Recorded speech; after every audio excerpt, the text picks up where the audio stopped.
This is Adam Spiegelman, the host of my second favorite movie podcast called Proudly Resents at proudlyresents.com. And you are listening to my favorite, the number one, The Projection Booth. Mike put so much work into it. If you listen to my show, I put no work into it. Enjoy the rest of the show, you lucky son of a gun.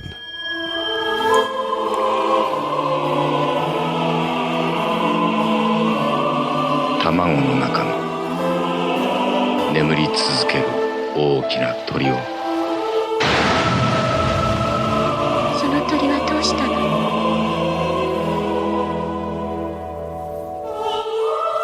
今でもそこにいて夢を見続けているよ。夢？鳥はどんな夢を見るの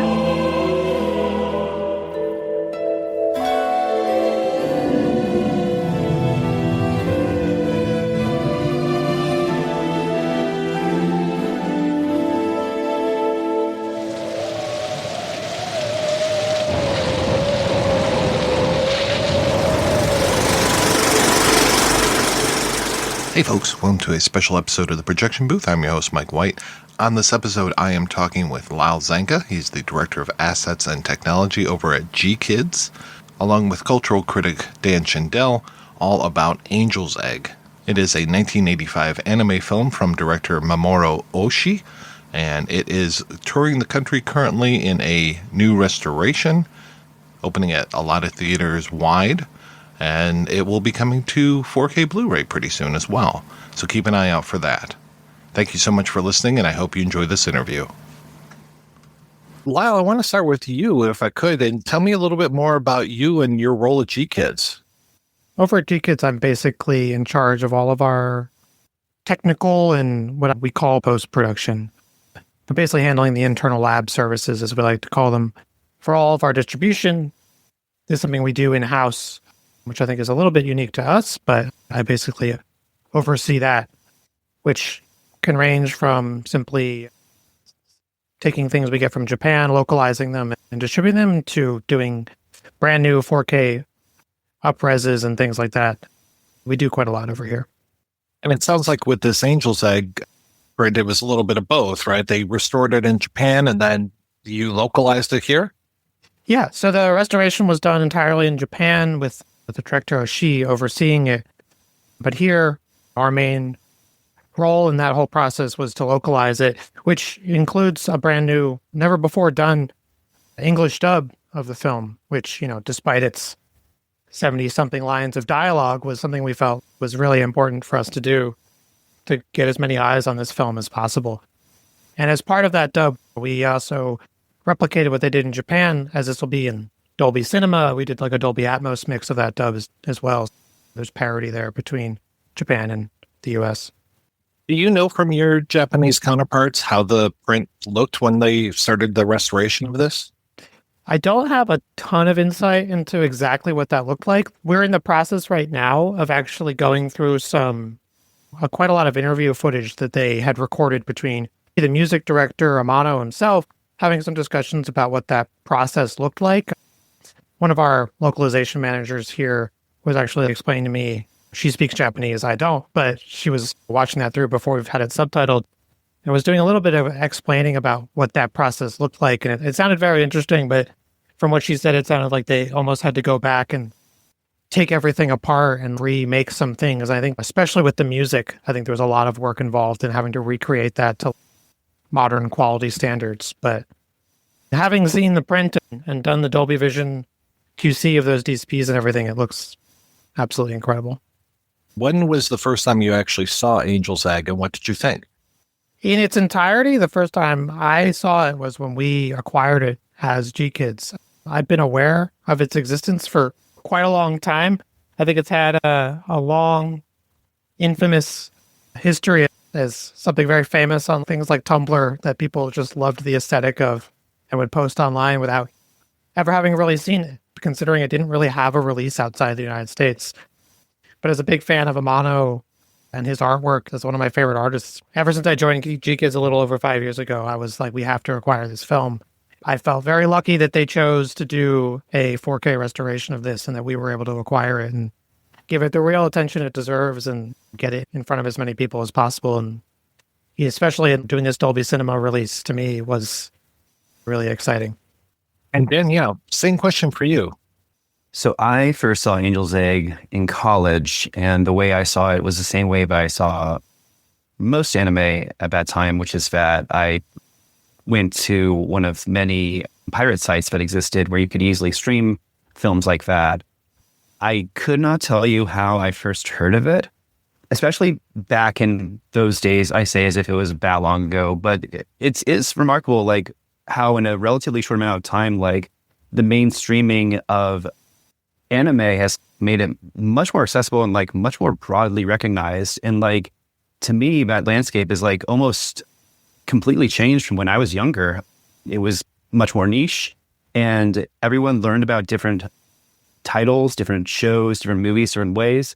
I might have learned about Angel's Egg for the first time from like reading about it on TV tropes and thinking, that sounds interesting. And that's how it was passed along for most of the 40 years that's been since it came out, because it didn't get, as we know, a proper release in the States. But because there's always been a very dedicated audience for anime in the States, there's always been a robust bootleg market.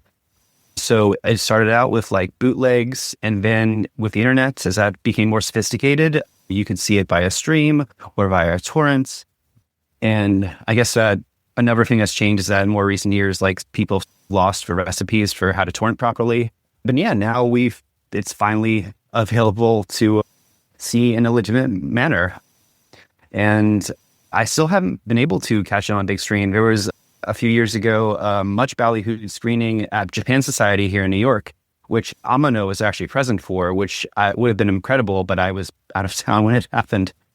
So I'm really thrilled that this is happening and that so many more people can now not just discover Angel's Egg, but also see it in a non-bootleg form in crisp sound and video. What's kind of your relationship with this film? It's interesting how it's changed over time.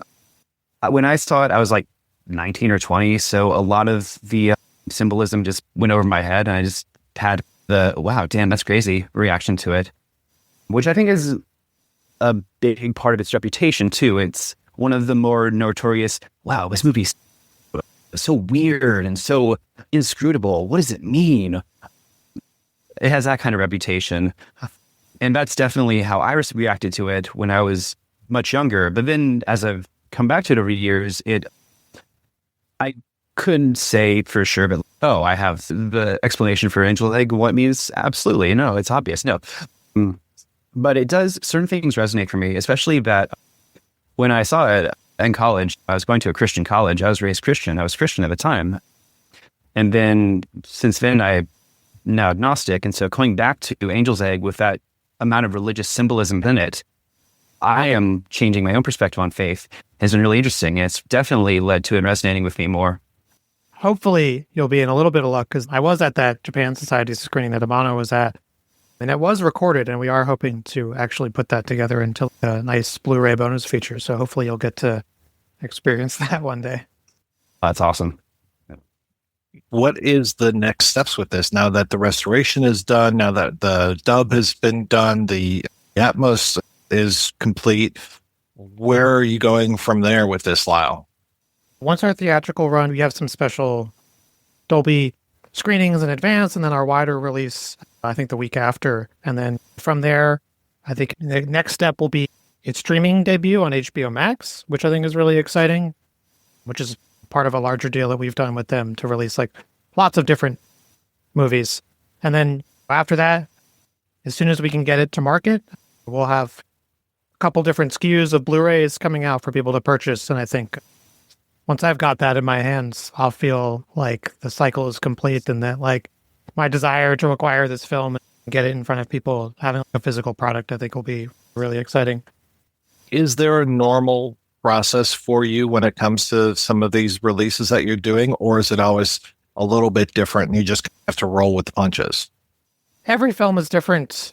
Every release, we try to give it the attention it deserves, release it in a way that makes sense for what it is. But I think one of the things we always think is extremely important is giving films a really good, deserved theatrical release. there's very few instances where we acquire a film and it goes direct to streaming or anything like that. So I think at its core, that's something that G-Kids has always believed in, is giving films a proper theatrical release and physical releases as well. But usually, given our relationship with Japan, it's usually theatrical comes first so we can release it as close to when they are as possible. And then the process of creating a Blu-ray can take quite a while. So we'll try to get that out as soon as we can. It can take some time. Now, Daniel mentioned his reading of the film, and I want to get back into that definitely. But what's your take on it when you see this? What's your Rorschach test when it comes to Angel's Egg? Yeah, I think when I first saw it, I agree with what Daniel was saying, is that you see it and you're just like, wow, that was something. I really don't know what to make of that. There's so much symbolism and imagery going on. But having watched it half a dozen times or more in the last 6 months, just during the process of getting this ready for release, I think my views on it have shifted quite a lot. But I do think it's one of those films where you can take almost anything you want from it. Like Daniel was saying, I think a lot of people take the interpretation of the loss of faith based, I think, partially on some things that Oshii himself has maybe said in the past, but I think also just the dichotomy between the two main characters, how different they are and how differently they see the world, I think is a really, you can almost apply that to a lot of different things in life and see it that way. But when I look at the film, I do see it, it's like this back and forth between the two main characters where the one has a lot of hope for the future and the one is very skeptical and cynical and would rather know the truth than just blindly hope that things will get better or this egg will hatch to something beautiful. He'd rather just learn the truth now. And I think that's really interesting. And I think you can take away, I think that's what's beautiful about the film is you can really just take from it something unique.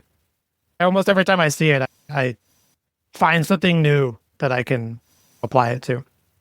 It is a very dialectical film, pulling equally from like Beckett and Tarkovsky with these just two characters. And yeah, I think that the evolving perception and evolving reaction to it fits into that dialogue. Film itself, especially if it's good, will resonate in different ways. And then its continued exhibition and dispersion creates new dialogue over time. And with a film as rich in symbolism and as open to interpretation as this, that means that there's a lot of different avenues for conversation. What leads to a lot of its history and its long-term but small-scale fame amongst the specific communities is just like how hard it was to get. The fact that even in Japan, when this film was released, it was released straight to home video. I know Oshii has talked about in the past how like it prevented him from getting any work because it was so poorly received. So seeing it come back around 40 years later and having all this interest around it, having so many people discussing it, wanting to see it, it premiered at New York Film Festival, and I think the audience reaction to that was really positive. People had a lot of great things to say, were really intrigued by it. So to see that basic 180 of this direct-to-home video Japanese release of a film that involved two of the like profound creators in Oshii and Amano, just like collaborating on something like this, to see it like come full circle and get a proper theatrical release in Japan, get a proper theatrical release here in the US, it'll get true home video Blu-ray release, it'll go on streaming. Like it's really getting, I feel like its moment that it really deserved. But so many people only knew about it because they either heard about it and had to torrent it, or they saw random GIFs on Tumblr that just people really liked the aesthetic of it, but really didn't know the full story of the film. I'm really happy to see where it's come. How much of the dubbing process were you a part of? Our localization manager really oversees that. We do work with a studio called NYIV who did the dub. They do a lot of our dubs. In terms of my involvement in that was really just making sure that they had the assets they needed, making sure they knew the specs, making sure they were making the Dolby Atmos version so we could have parity, but really creatively, because of my own interest in the film and my own passion for it, I was having the person managing our dubs, the casting selects and options and things. I gave a little bit of feedback and read through the dub script and gave some feedback just because I felt passionate about it, but it's not my traditional role. I just wanted to involve myself as much as I could. Dan, when you saw this, did you see it subtitled, dubbed?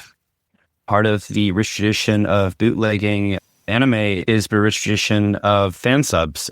I would think that someone could do a really interesting study in translation through comparing different versions of fan subs over the years, especially with also official subs, because anime fans, I don't know if you might have noticed, but they're very opinionated on many subjects, and especially on proper translation. That was actually one of the earliest ways that I was introduced to translation philosophy without me even thinking about it or being conscious of it, was the different ways that different fan translators would subtitle things. You get the ones that are more literal, the ones that are trying to be more poetic, the ones that think, oh, I don't have to translate this part because it's well known, like how honorifics work or whatever. And yeah, every stream of an anime on the English language website would, of course, come with the fan translated subs, and often they would insert themselves into the credit sequences just so you know who to properly pay tribute to for helping making that accessible to you. And as a freelance culture writer in Brooklyn, what are you working on these days? I write about a lot of things, not just film, although that is mostly what I cover, but also I've written about art, theater, television, video games. I recently was part of a really wonderful retrospective of Hideo Kojima's video games for the website Reverse Shots, covering the Death Stranding games for them. Continuing the theme of like Japanese films, I'm writing about the upcoming, it's been out in Japan, but like it's coming out here in the States soon, Kokuho, which is notable because it has become the second highest grossing live action Japanese film at the Japanese box office, and has actually led to a resurgence in the interest in kabuki in Japan. So it's very interesting stuff going on. And Lyle, I know that the road of Angel's Egg is not over by any means, but I don't imagine you are a one project at a time type of person. What else are you working on these days? We're working on definitely a lot of different things. I think most notably, we have a couple of films coming out very shortly. Great segue, but Kokuho is another film that we're actually releasing as GKIDS delves into a little bit more of the live action space. So Kokuho is, as Daniel was saying, like a really popular film in Japan. So we're trying to give it as much attention here in the States as we possibly can. It's a really beautiful film. So that's really exciting. And we've got another film, I believe, just came out in theaters, but called Little Amelie, or The Character of Rain, which is another really beautiful film. It's actually like a French-Japanese co-production. Really another beautiful film. But yeah, I mean, we've got probably 20 plus movies in the works at any given time. So Angel's Egg is definitely far from the only thing we're working on. I look forward to hearing what the next one is, because it's always a treat talking with you guys. I love what GKIDS is up to. So thank you so much for your time today, gentlemen. This was fantastic. Thank you very much. Yep. Thanks again for having me on.